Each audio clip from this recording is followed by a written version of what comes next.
Recording. Buenas tardes a todos y todas. El día de hoy nos acompaña la licenciada Olivia Rodríguez Recendis, quien es licenciada en Enfermería por la Universidad Autónoma de México, es herbólatra por el Centro Universitario de Alternativas Médicas, también es perito en grafología por el Colegio Mexicano de Grafología y Criminalística. Actualmente es estudiante de la maestría de tanatología por el Instituto Mexicano de Psiconcología. El día de hoy estaremos presentando, o nos estará presentando, el tema de atención en enfermería a personas de la diversidad sexo-genérica. Y bienvenida, licenciada, le cedemos los micrófonos. Muchas gracias.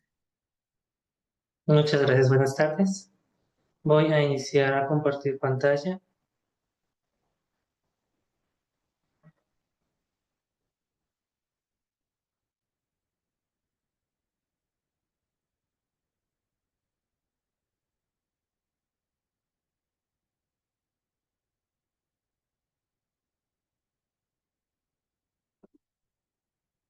¿Pueden ver la pantalla? Sí, sí se ve.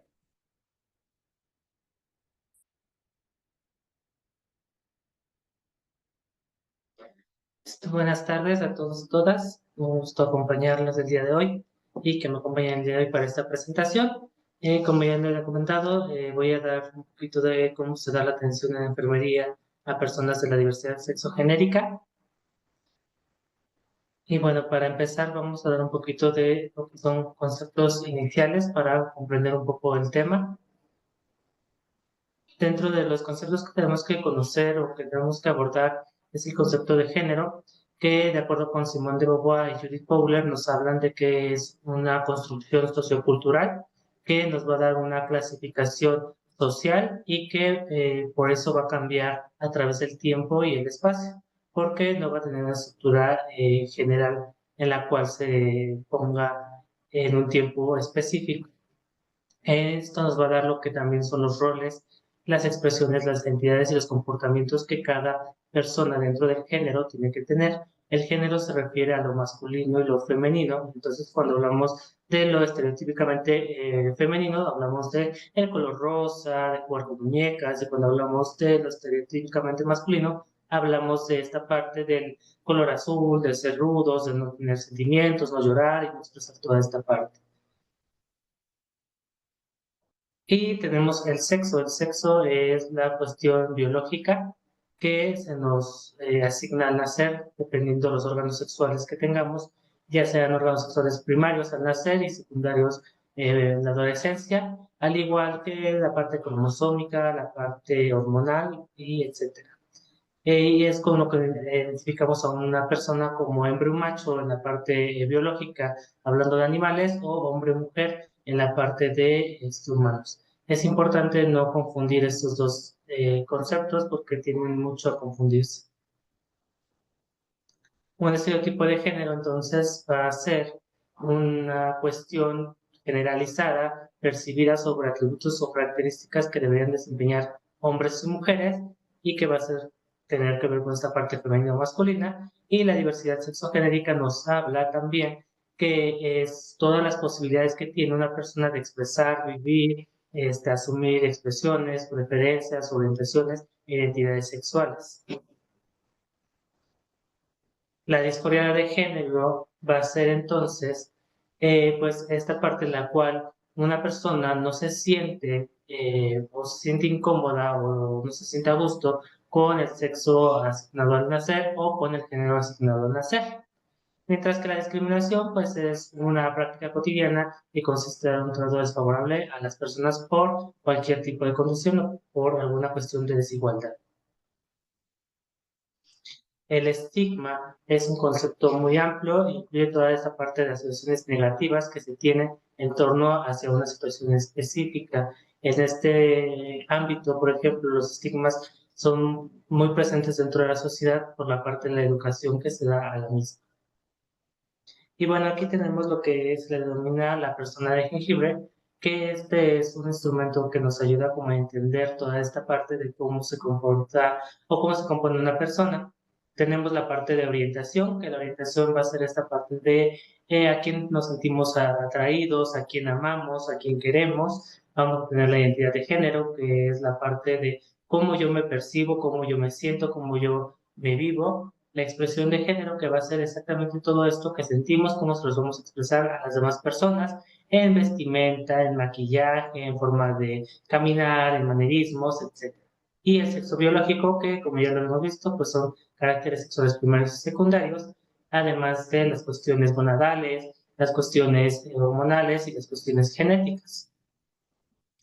Bueno, cuando hablamos de una persona trans, trans viene del sufijo latín, que significa pasar de o atravesar a, ¿vale? Entonces, cuando hablamos o nos referimos a una persona trans, es una persona cuyo sexo o género asignado al nacer no corresponde con su identidad con la que se vive.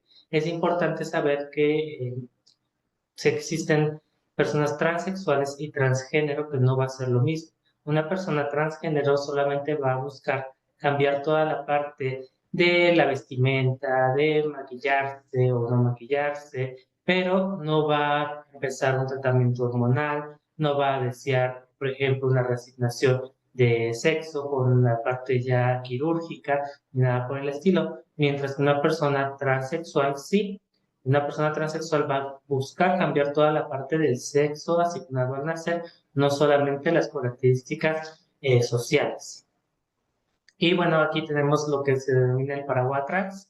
Este paraguas nos ayuda a identificar qué es lo que estamos viendo con una persona. Si la persona concuerda su sexo asignado al nacer, pues es una persona cisgénero y que se divide en mujer cis o hombre cis. Y si no se identifica, nos vamos a la parte de trans, que tenemos en el binario hombre trans o mujer trans. Y en el no binarismo, pues ya tenemos más situaciones y expresiones que van a ir permeando a esta población.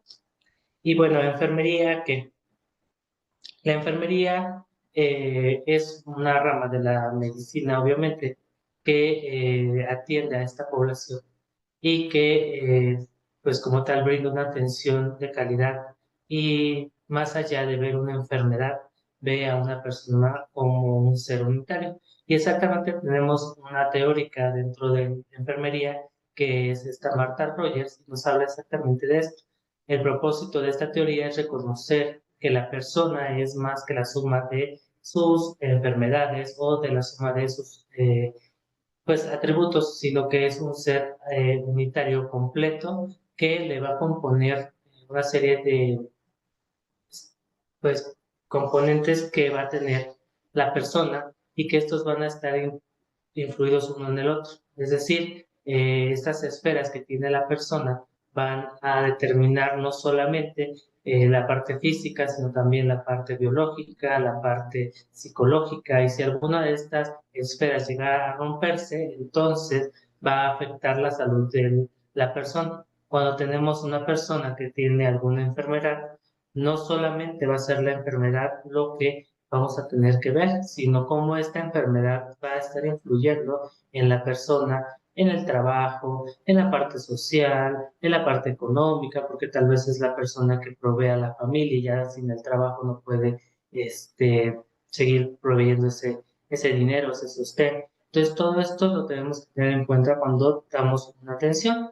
Cuando hablamos de personas trans, esto no va a ser distinto. ¿Por qué? Porque las personas trans también se manejan por toda esta parte de esferas que los componen. ¿Qué es lo más importante? Y siempre se los digo, es el no suponer. Cuando tú supones que una persona llega y la ves vestida con tal ropa o de falda o con vestido, y tú supones que ya por eso es hombre o mujer, entonces desde ahí estamos teniendo problemas, porque no todas las personas van a tener la expresión de género igual que todos. Entonces puede haber una mujer que tal vez se vista de manera muy masculina y sin embargo su identidad de género sea mujer, y tenemos hombres que tal vez se pueden vestir de maneras muy femeninas y tal vez su orientación o identidad de género no es la de una mujer precisamente. También es importante proveer un ambiente seguro para los pacientes donde sientan confianza, donde se sientan bien ¿Por qué? Porque cuando no hay un ambiente seguro dentro de las instituciones de salud, esto prevé que el paciente mienta, que el paciente no nos diga toda la verdad, por miedo a que se le estigmatice, por miedo a que se le haga menos, por miedo a que se le discrimine, y muchas veces entonces tienden a mentir por vergüenza o por algunas otras cuestiones. Teniendo en cuenta esto, también tenemos que tener la cuestión de la confidencialidad. No se vale que cuando nosotros estamos en una atención de salud, vayamos y le digamos a Juanito, ay, mira, vino un paciente de tal nombre o de tal cama y fíjate que tiene tantas parejas sexuales y por eso ahorita ya le tiene VIH, y eso no se vale porque es una cuestión de confidencialidad entre nosotros y el paciente. La confianza también va a ser otro tema muy importante porque va de la mano con esa parte del ambiente seguro. Cuando el paciente se siente en confianza con nosotros para contarnos qué es lo que viene, para contarnos qué es lo que le pasa, para contarnos la sintomatología, entonces nosotros vamos a poder dar un diagnóstico certero y también vamos a poder ayudarle, porque muchos de ellos tienden también a llegar a mentir, no por el hecho de que no quieran decir la verdad, sino por el hecho de que no se les regañe, de que no se les discrimine o de que no se les violente incluso. La armonía que tiene que estar también presente dentro de la atención a las personas, el conocimiento que pues obviamente tenemos que tener. ¿Por qué? Porque no va a ser igual la atención en personas trans y ahorita vamos a ver por qué no va a ser igual. El respeto a todos y todas las identidades, todas las cuestiones y el interés genuino en saber cómo podemos ayudar a nuestro paciente, porque pues la profesión de enfermería es una profesión que, como les digo, no es solamente una cuestión de así ya vengo, tomo signos y ya me voy, no. Es una cuestión que tiene que dar un seguimiento y un interés a qué es lo que le está pasando al paciente y que la enfermedad, el proceso o lo que sea que esté llevando, cómo le va a afectar en las demás áreas.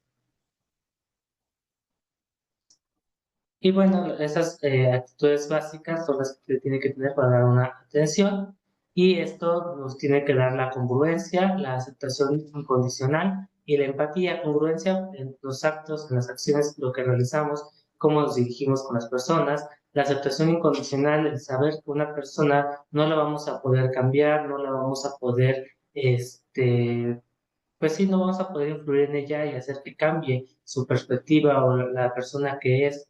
Y cabe resaltar que aceptando incondicionalmente a nuestros pacientes, también esto nos va a ayudar a dar un diagnóstico certero y también a tener ciertas cuestiones para manejar la parte del diagnóstico. ¿Por qué? Porque no todos ellos son iguales. Entonces, cuando aceptamos incondicionalmente a un paciente, sabemos que va a tener ciertas diferencias, que va a tener ciertas cuestiones, y esto también tiene que ver un lado en la parte de la religión. ¿Por qué? Porque hay personas que no tienen, por ejemplo, las transfusiones sanguíneas y que no les gusta, bueno, o sea, que la religión no les permite esta parte. Y entonces esta aceptación incondicional también les va a dar otro ámbito que ver una ampliación de estas cuestiones.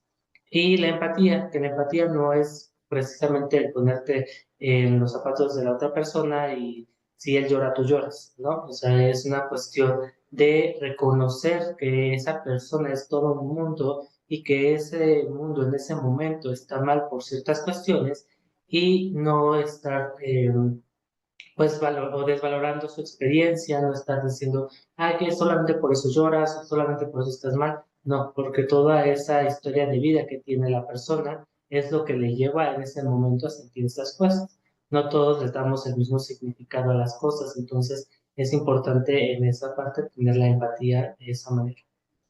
Y bueno, el no suponer siempre. Y bueno, cuando hablamos de ya una consulta de medicina general, tenemos que tener en cuenta los derechos sexuales y reproductivos de las personas, que estos derechos sexuales y reproductivos también abarcan en la población trans. Muchas veces se cree que las personas trans, por el hecho de ser trans, no desean tener hijos o no tienen la capacidad reproductiva. La realidad es que no. ¿Por qué? Porque tenemos hombres que pueden embarazarse y pueden llevar un embarazo y tenemos mujeres que pueden también estar en esta parte de la maternidad sin el hecho de embarazarse. Entonces, toda esta parte de los derechos sexuales y reproductivos va a ser muy importante y es algo que tenemos que tener en cuenta. las personas trans también son personas que tienen estos derechos y que tienen la capacidad y el deseo de la parte reproductiva, de la parte de la descendencia, y que se puede hacer incluso dentro de aquí de la clínica, por ejemplo, hay parejas que son hombres trans y mujeres trans, y pues el hecho es ahí que llegan a tener relaciones sexuales y llegan a tener un embarazo, y que también son embarazos deseados. Bueno, en la parte de endocrinología es una parte que tenemos que enfocarnos principalmente porque esta va a ser la principal diferencia al momento de dar una atención, y esto va a ser debido a que las personas trans regularmente están en un tratamiento hormonal. Este tratamiento hormonal va a tener ciertas indicaciones y contraindicaciones, y entonces una persona cuando tú llega a tu consultorio, llega a tu consulta por alguna cuestión, tú tienes que saber qué es lo que está tomando y qué efectos adversos puede tener con algunos otros medicamentos, en qué momentos sí, en qué momentos no se da la parte de la terapia de reemplazo hormonal y con qué es compatible. No todas las hormonas van a ser para todas las personas, entonces una cuestión que tenemos que ver es esta parte de los criterios de elegibilidad para tener en cuenta qué medicamento se va a adaptar al paciente, porque no es que el paciente se tenga que adaptar a nosotros, sino nosotros adaptamos al paciente, y con el tratamiento pasa lo mismo. El tratamiento tiene que ser adecuado para cada uno de sus pacientes, porque va a haber contraindicaciones, por ejemplo, en la parte de diabetes, en la parte de obesidad, en la parte de problemas cardíacos, porque exactamente los efectos adversos que tienen muchos de estos medicamentos van encaminados en la subida de peso, en los problemas cardíacos y etcétera, etcétera. Entonces, dentro de la clasificación que se tiene para ver qué es el medicamento adecuado, lo clasificamos del 1 al 4. El primero es una condición sin restricción para el uso del medicamento, y el 4 es que no se puede dar el medicamento. Todas estas cuestiones de la parte de endocrinología son cuestiones adaptadas, no son cuestiones que fueran hechas específicamente para personas trans, es importante decir, porque muchos de los medicamentos que se tienen en la actualidad para dar una terapia de reemplazo hormonal no son hechos específicamente para personas trans, sino que son métodos anticonceptivos muchas veces que se adaptaron para personas trans. Entonces, aquí también tenemos algunos criterios por los cuales no se da el medicamento hormonal, que es la lactancia, el puerperio mayor a 21 días, cáncer de mama actual, historia de trombosis, enfermedad vascular cardíaca, complicaciones de hipertensión arterial, historia de endocarditis y migraña con aura, entre otras cuestiones. Es importante verlo porque estos medicamentos van a tener contraindicaciones en estas patologías, y también tenemos que tener como es en cuenta la parte de que el medicamento hormonal se filtra por riñón, y también la parte de las cuestiones hepáticas y las repercusiones hepáticas que se pueden tener.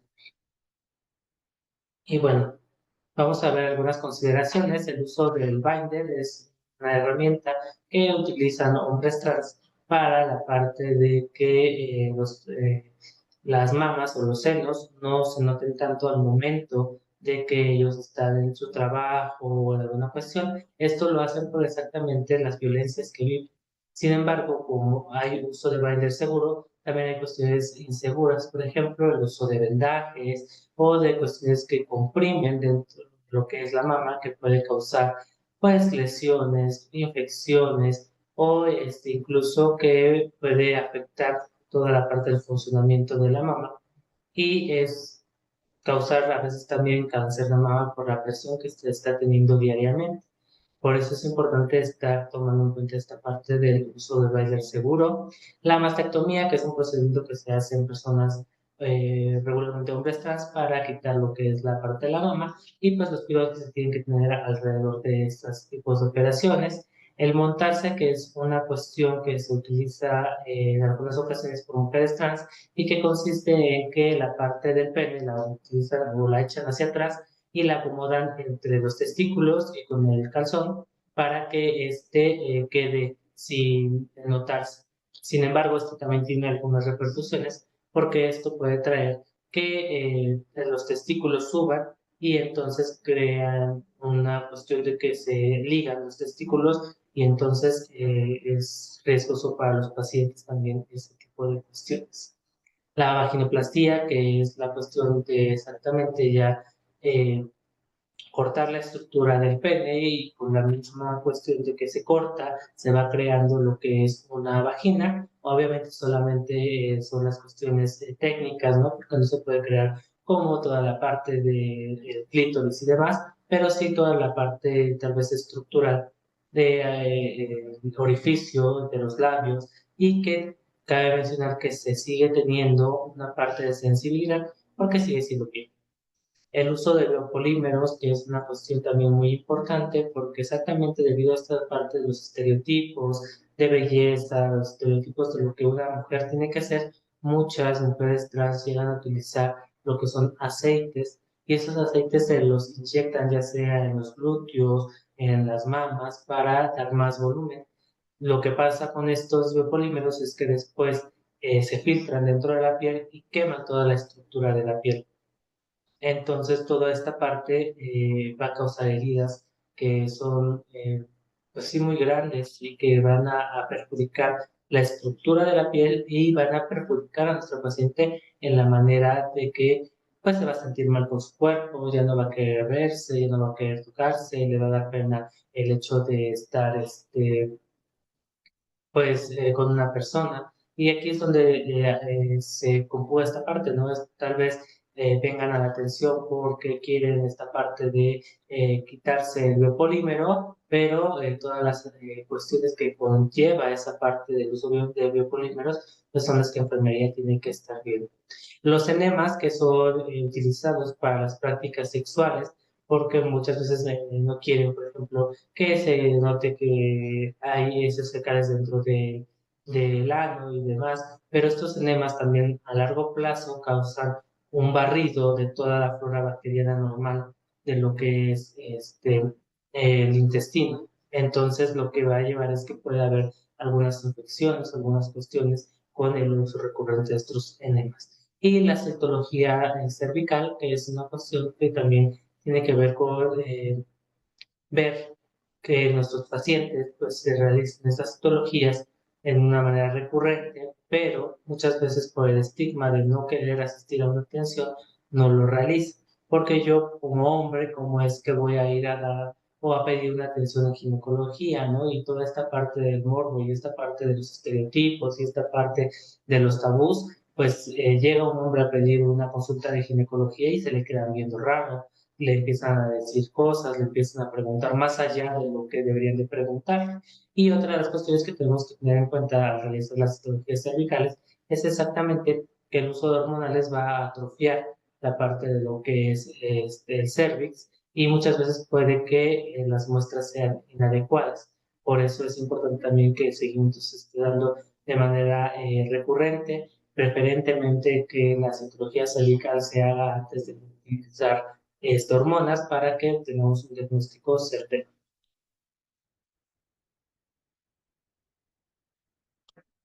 Y bueno, ¿qué pasa con el lenguaje inclusivo? El lenguaje inclusivo como tal, yo siempre les digo que no es una cuestión de que tal vez hablar con la E, sino hay veces que este lenguaje inclusivo llega más allá con el no suponer las cosas, ¿no? No nos cuesta nada preguntarle a alguna persona cómo referirnos a ella, a él, qué pronombres utiliza. Incluso yo les digo, bueno, si tal vez en el trabajo, por las cuestiones legales, o no pueden utilizar este lenguaje inclusivo, podemos utilizar lo que son palabras neutras. En vez de preguntarle a un paciente si es diabético o hipertenso, le podemos preguntar si se sabe con diabetes o hipertensión. Así ya no tenemos que generalizar o tener un género específico a las palabras y no vamos a violentar a estas personas. Es importante todas estas situaciones porque hemos tenido cuestiones de que una persona llega a una atención a algún hospital y por los malos tratos, por la mala atención, llegan a suicidarse. ¿no? Entonces, ustedes dirán, bueno, o sea, pero por algo tan pequeño, se suicida alguien. No, no es por algo tan pequeño, sino que es un cúmulo de cosas que cuando llega a esa atención que tal vez es necesaria para la persona, pues explota, ¿no? Todo ese cúmulo de cuestiones que ha ido llenando y llenando a la persona, va a llegar un momento en el que va a explotar y que entonces va a hacer que la persona se suicide. Por eso es importante nuestro papel como personal de salud, más allá de juzgar, más allá de poner barreras, más allá de discriminar o de juzgar o de ponernos a hablar de las personas, tenemos que considerar que son personas, que todas las personas valen lo mismo y que la atención siempre tiene que ser con esta parte de respeto, con la parte de confidencialidad y sin menospreciar la vivencia que cada persona ha tenido dentro de las cuestiones que ha vivido, en todo el mundo de cuestiones que ha vivido. Y bueno, pues gracias por su atención. Esto fue todo con la cuestión de la presentación. No sé si hay dudas o preguntas.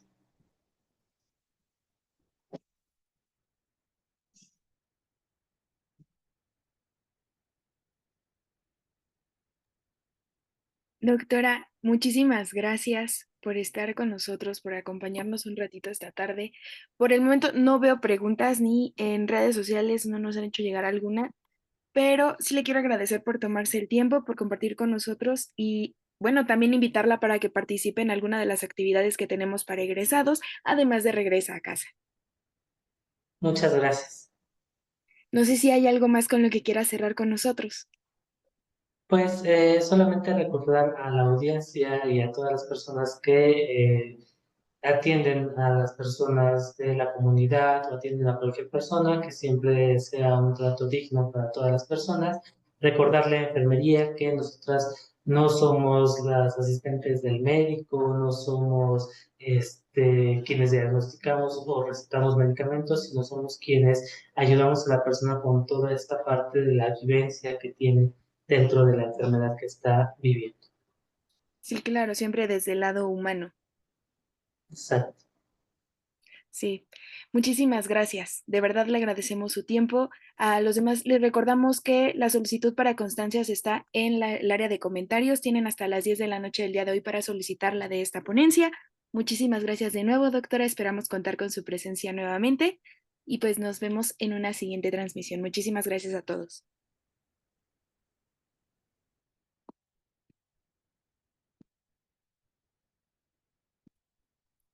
Doctora, ya estamos fuera de live.